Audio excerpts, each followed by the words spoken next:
So given that intro, what does it mean to be a Coug? For you, Star, and then you can start. What does it mean to be a Coug? Oh, to be a Coug, do I have to speak into this? Yeah. It might help. To be a Coug is everything, man. It's a family, it's a culture, it's a community. And it's one of the, going down to Pullman and getting to embrace that experience is the reason I'm a Coug today. You know, I got to go down and I didn't just meet a team, I met a family. And I got to, there was no cliques, there was no, just different levels or hierarchies. It was one big team and one big family. And you can't, being a Coug is everything. You can't walk through an airport wearing Wazoo gear without someone saying "Go Cougs" to you. There's no other school like that in the country. So I love being a Coug. I wouldn't trade it for anything. Getting off on what RJ said, since my first day I've been there since January, it's been just a blessing. Being from one small town to go to a true college town, town like Cougar Country just loves football. They love Pullman football, man. And I seen in the spring game firsthand just the love that they have for, the offense, the defense, and just whether we win or lose, they just love putting on that crimson and gray. So just playing in front of a town like that is just what I live for, and it's a blessing. To follow up on that, so you heard about your predecessor, Jay Naylor, tackle freshman year. Kind of attributes you feel that you bring to the offense, you being the new face. I just feel like I bring just a different play style. I like to go through my progression, I like to extend plays off script. So just playing to, the way I play the game, to know how I play the game. I just feel like, the accolades, they'll come and go. Just all the accolades don't really mean nothing to me because each and every year you got to get better at something, you got to improve at something, some little things that you don't know in your game but someone else sees in your game. Just keep being a coachable player, the accolades will come. How did you end up at Incarnate Word High School? It's such a small kind of school, there in San Antonio and everything. How did that process kind of lead you to there? I played in wing T system in high school. Straight run the ball every play. We do a little bootleg every now and then, throw it about 5 times a game. So getting told no by so many Power Fives, even D3 schools told me no. So just having that chip on my shoulder. Then Coach Morris being the first coach offered me my first scholarship. I took it and I ran with it, and I'm just happy to be where I am today. Did your high school coach not see you throw the ball? Because you went there and you won the Jerry Rice Award right from the gates. You could obviously play pretty well. Did you just not get an opportunity to step? Just the offense, really. I wasn't in a progression offense, so a lot of college scouts couldn't evaluate me how they wanted to. And I feel like everything happens for a reason. I don't question God, and He's put me on this earth for a reason. I feel like I'm doing good by Him, so I'm just trying to stick to it. Hey RJ, how things change playing for a head coach who comes from a defensive background compared to previous head coaches who are more focused on offense?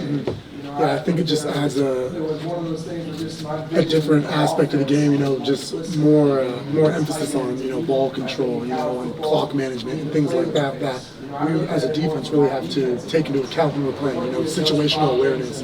And I think, a defensive coach carries that a little bit more than an offense coach, usually in my opinion. So, with having Coach Dicker take over, he's able to make some of those tough calls and he's also able to rely on our defense. He got to coach firsthand this defense, and he knows what we're capable of. And being able to lean on us and take shots with the offense it's going to be great.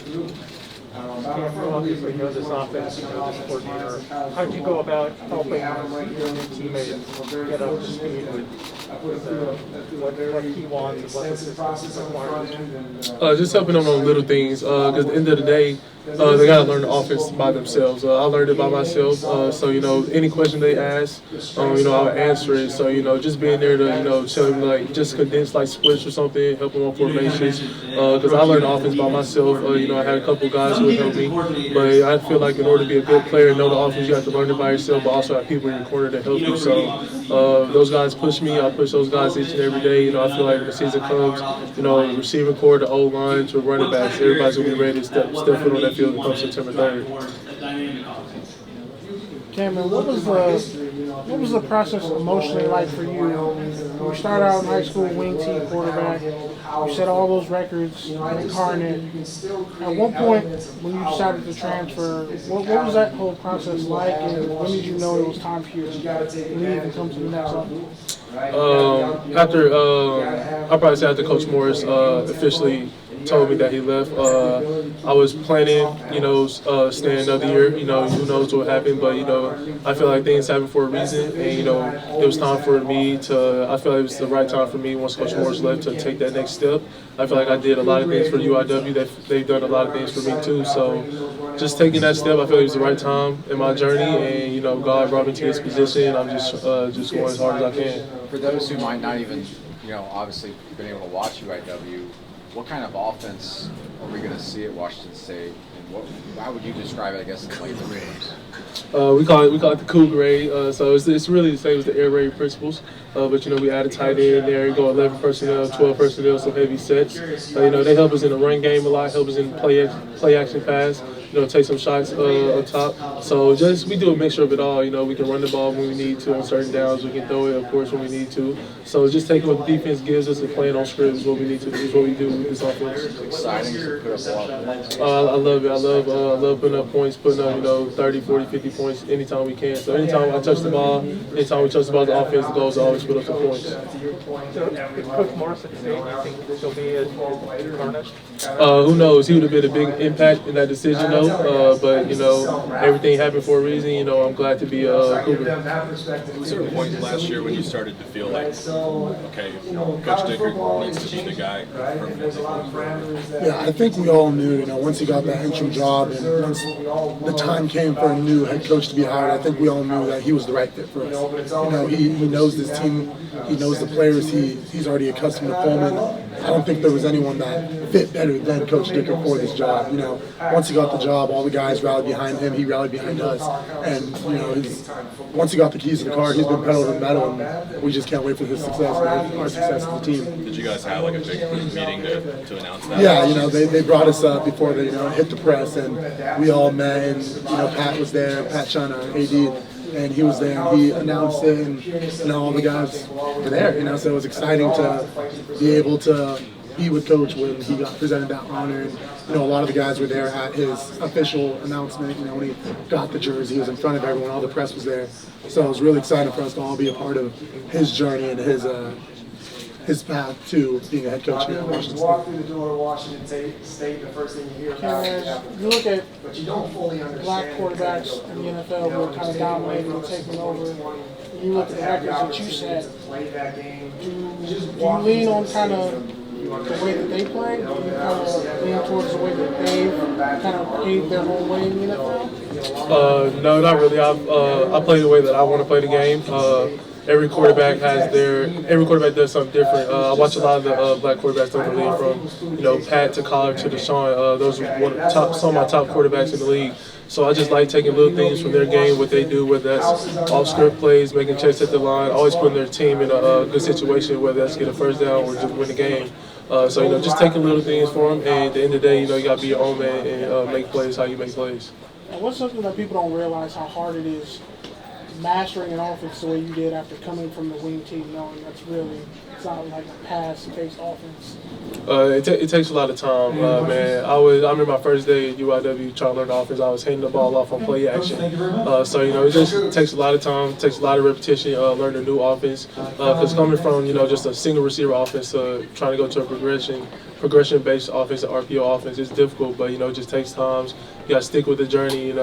Someday you're gonna get there. Cam, it's pretty unique. You had your head coach come with you, and he's now your offensive coordinator at the place that you went to. I guess as you were making this transition, did having him help? You feel like your relationship got a little bit tighter throughout the process? Yeah, it did help. Coach Morris, he's in my pocket forever. I mean, the things he's done for me outside of football, he's a great family man. His kids, Jack and George, they love me like I'm one of theirs. So just being around them keeping me close to home. He's from Texas, so just having someone that I can always call, whether it's just talk about life, football, and he's just a great coach, great human being. You feel like that kind of rapport that you have, will that help when you're on the field? Do you feel like you'll have a little bit more trust in that relationship?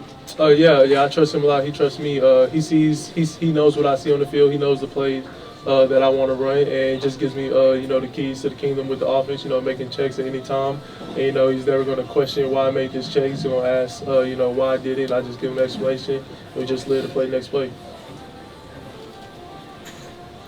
Ron, You posted 5 sacks last year. Do you have a statistical goal for the upcoming season? No number in mind. Just play the best of my ability every game. Take one game at a time.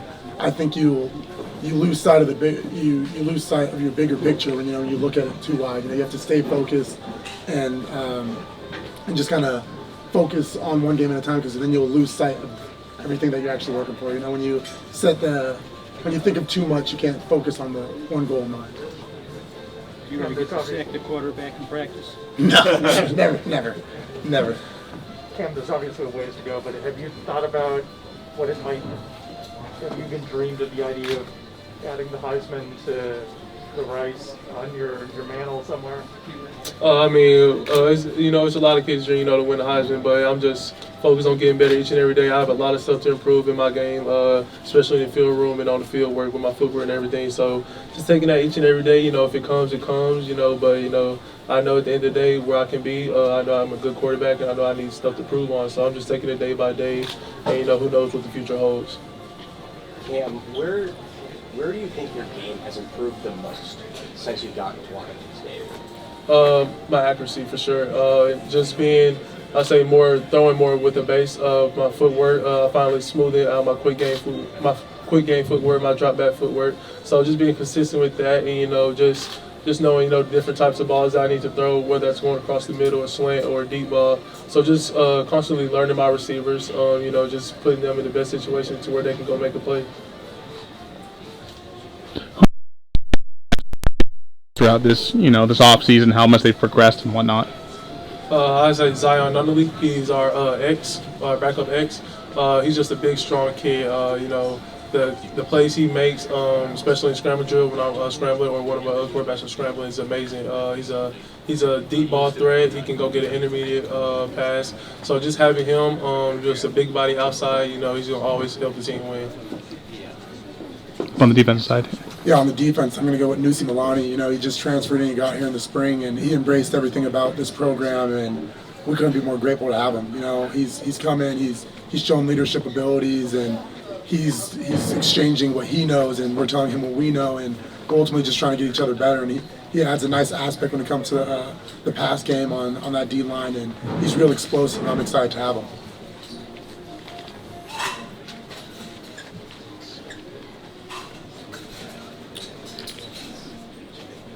Any thoughts on the Apple Cup this year? Yeah, it's obviously it's an important game to the Cougs and to the Huskies, I guess. And it's always going to be important to us. It's important to the people of Washington.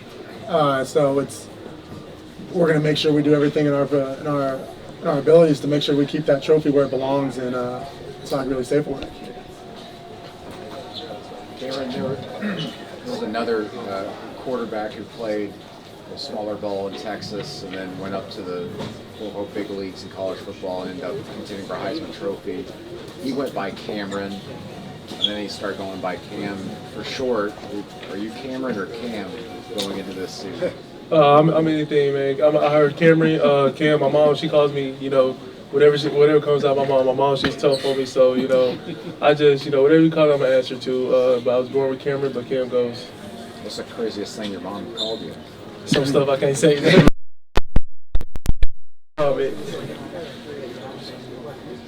Anything else for the student athletes?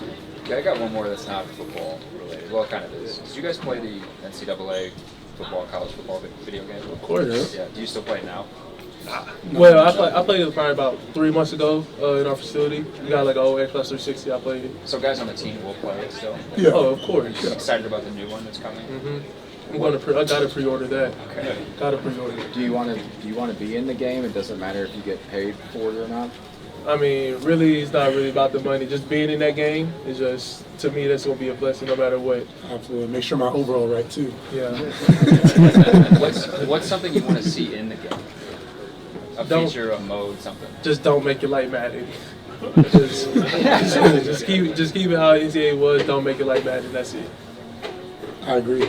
I loved all the NCAAs, so just being able to play with Ron Stone Jr. would be dope, Anything else? Thanks, guys.